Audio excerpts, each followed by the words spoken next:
I submit to you that we conservatives don't need to change our message, but we need to change the tone and the tenor of that message. The bottom line is there are not enough middle-aged white guys to go around.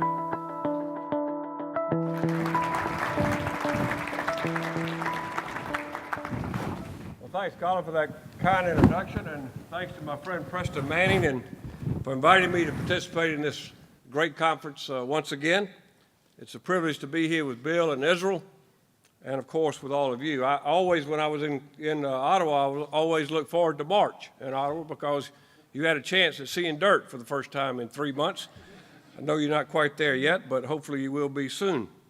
I have to confess that at this time last year, I was a bit more fired up about where I thought conservatism in the U.S. was headed than where we stand now. Many Americans were surprised by the election results, myself, Mitt and Ann Romney included. And after all, history seemed to dictate that President Obama would be a one-termer. No U.S. president had won previously with an unemployment rate above 7.4%. In fact, Obama has presided over the highest consecutive unemployment rate since the Great Depression, now back up to 7.9%. The president's approval rating last year continued to slip downward, and there were scandals like the murders in Benghazi, then the first debate where Romney looked presidential and the president not so much. But here we are, 4 more years, with 4 more years of Obama, and the Democrats once again revitalized after what a lot of us thought was a pretty crushing defeat of liberalism as evidenced by the results of the 2010 midterm elections.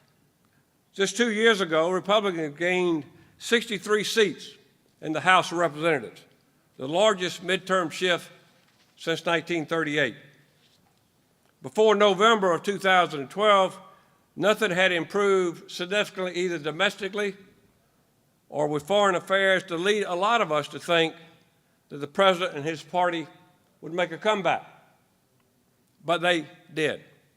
And while Republicans did hold onto the House and look very positioned to pick up seats in 2014, as they did in 2010, failing to win the White House hurt, and hurt bad. But out of the ashes of the November 2012 vote also comes some compelling reasons to be optimistic about the future of conservatism in the United States. So what I'd like to do for the next few minutes is offer a quick overview of U.S. conservatism from maybe the 30,000-foot level, and then turn it over to Bill and Israel to drill down into important specifics. Let's talk about the good news first. The Republican Party is doing pretty well outside of Washington, D.C. Right now, in the U.S., 53% of Americans live in states where the Republicans control both the state legislature and the governor's office. Today, there are 27 states where Republicans control both the House and the Senate. 17 states with Democrats controlling both the House and the Senate. 5 states with split legislatures and 1 nonpartisan legislature in Nebraska. And 30 states currently have Republican governors. Of the nation's 10 most populous states, 7 of them, including powerhouses like Texas and Florida and Ohio, have Republicans in control of both the governor's office and both chambers of the legislature. So what does all this mean? Simply that Republicans and conservatives have a substantial advantage right now in effecting change in the states from the grassroots up. In fact, you could call it deja vu all over again, but just like we saw in the president's first term, in his second term, straight out of the gate, he is veering to the left, even further now that he no longer has to face the voters. Congressional Democrats paid dearly for that. The president's governed from the left leading into the 2010 midterms, and I believe it will hurt them again in 2014. We are already seeing Americans once again rejecting the president's shift to the left. His recent polling is at 46% approval, the lowest numbers since his re-election. But here's the bad news. Democrats are skilled at messaging, and with a pretty complicit national media, they have a much easier time selling their message and deflecting the negative. For example, can you imagine a Benghazi, the drone strikes, Fast and Furious, Solyndra had happened? What would have happened if that had happened on George W. Bush's watch? It would be front page every single day. Another example is gas prices.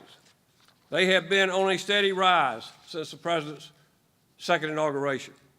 Yet few in the media hold the current administration accountable.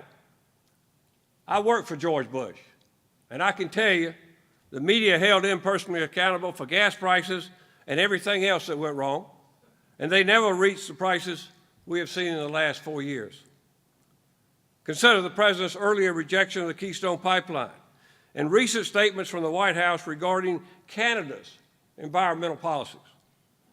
My friend Saskatchewan Premier Brad Wall could have not said it better last week when he told reporters, imagine if this was the Bush White House, and the Bush White House was saying, look, our approval for an important Canadian project of our country is contingent on you, Canada, changing your domestic policy in some specific area. Heads would explode, and rightfully so. The simple fact is Obama and the Democrats get the benefit of the doubt. Republicans and conservatives often get the blame. So that means for conservatism in the U.S. to thrive, we have to work harder, we have to be savvier, to sell our compelling message, one that is so compelling that even the national media can't stand between it and impacting the American people. The way I see it, winning in the arena of ideas and thus capturing the minds and hearts of Americans comes down to what I will call the 4 M's: messaging, money, medicine, and midterms.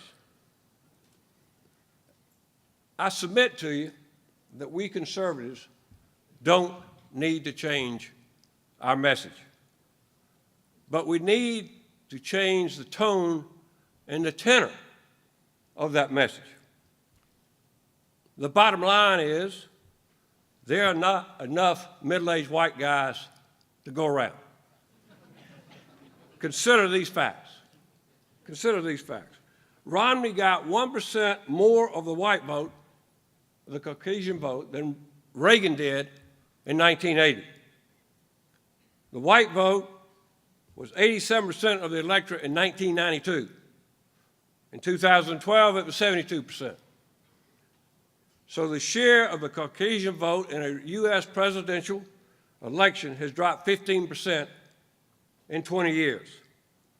So we need to make conservatism appealing to the young, to women, to Hispanics, to Asians, and other minorities. And I think, contrary to what the media sometimes tell us, the GOP is well on its way to achieving this goal. Consider my own state of South Carolina. Our conservative governor is a young mom of Indian descent. And right now, the only African-American serving in the U.S. Senate is a conservative Republican from South Carolina named Tim Scott. We need to let them take center stage and refuse to allow the Democrats and the media to define us as a party of old white guys, folks like me. You can see this rebuilding already on the national stage. For example, Senator Marco Rubio offered the GOP rebuttal to the President's State of the Union address.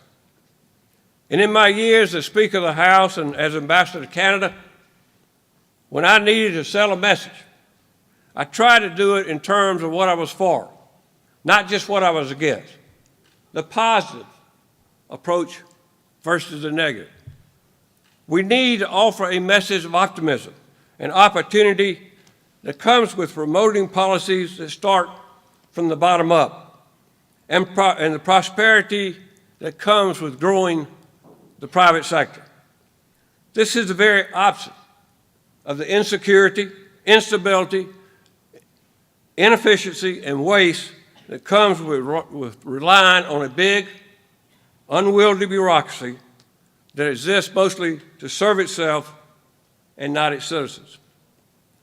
We need to be aggressive, and by aggressive I mean vigilant, but with a sunny attitude, in rebutting the media or even highly respected people when they falsely indict conservative Americans. For example, right after the election, General Colin Powell opined on a Sunday talk show that the GOP has a vein of intolerance. In fact, contrary to the vein of intolerance, of which the general lamented, the number of GOP minorities elected as a result of the 210 midterms, where conservatives prevail, represented an improvement of minorities of 500%. I respect General Powell, but we have to stop allowing comments like that to go unchecked and therefore accepted as factually correct. Second point, in the president's first term, in my humble opinion, he ignored the economic crisis of our country was mired in. And after his inaugural March and last month's State of the Union address, I submit to you that fixing our economy will not be the focus of this administration moving forward. Certainly one of the president's plans is to raise taxes, but our debt is on track to cripple America's future. Millions of Americans unemployed, while millions more were shocked in January when they opened their paychecks and, contrary to the president's promise, discovered their taxes had gone up. It costs more to put gas in your car, more to feed your family, and now Americans are taking home less in their paychecks. At some point, as it did in the 2010 midterms, this will catch up with the Democrats. With all of this going on, if the GOP and conservatives cannot tangibly persuade voters that you never spin your way to prosperity, then quite frankly, we don't deserve to win. The proof is there. In communities across America, across the European Union, in Greece. Third point, specifically Obamacare. While our economy shrinks and taxes rise, the bulk of Obamacare gets implemented in 2014. And that makes for a pretty potent and dangerous mix just in time for the midterm elections. Former Speaker of the House, Nancy Pelosi, once famously said that Congress had to pass Obamacare to, quote, find out what's in it. Well, every day we learn more about it, and it ain't pretty. In a nutshell, insurance will be a whole lot more expensive than Americans were led to believe. Far fewer folks will actually be insured, and millions of people who already own coverage with their jobs will lose it under Obamacare. Suffice it to say that the implementation of Obamacare is going to hurt our already ailing economy, and combine that with higher taxes and fewer jobs, it looks anything but sunny heading down the road. Which leads me to my fourth M, midterms. The president is a likable figure. He is a popular individual, while even though many of his policies aren't popular. He's a shrewd politician. But in 2010, Democrats, by and large, asked him to set out campaigning for them on the heels of the unpopular push for cap and trade, Obamacare, and massive stimulus bills. Democrats have put out the word now that Obama has promised to be engaged this time around. He will raise money, will travel, will be a big presence leading into the 2014 midterms. President Obama proved with his victory in November that history doesn't always apply to him. But right now, history shows that seats in Congress almost always swing to the party not holding the White House. The elections are some 20 months away, and obviously anything can happen, but pay a close attention to the midterms in 2014. By that time, the president's tax hikes and other initiatives will be making an impact on Americans' pocketbook. Of course, the president could blame it on his predecessor, but this time that would be himself. If the president's party prevails in 2014, then America will have taken a certain shift to the left, a statement that Americans are comfortable with this direction and the president's policies. This shift will make it much harder for a true Reagan-esque Republican to win the White House in 2016. If, on the other hand, the GOP holds the House and perhaps picks up seats in the Senate, America's message will be what it was in 2010. We are a country most comfortable in the center-right. And I believe a compelling conservative candidate will win the White House in 2016. Now, I want to conclude by telling you sincerely that more and more Americans are looking north these days. Pundits, politicians, policy wonks, all are looking to Canada for the example in how you manage your fiscal house. From embracing your natural resources and making them work for you to lowering taxes and working on reducing frivolous waste, Canada has a lot to teach us. I know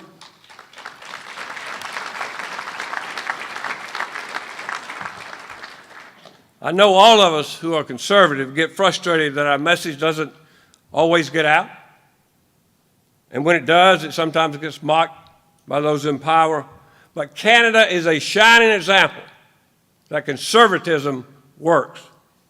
And it's exactly because of folks like you, leaders like Preston Manning and Stephen Harper, and so many of my friends who have served and are still serving in your government that live by their conservative principles and fought for the policies they believe in, policies that work.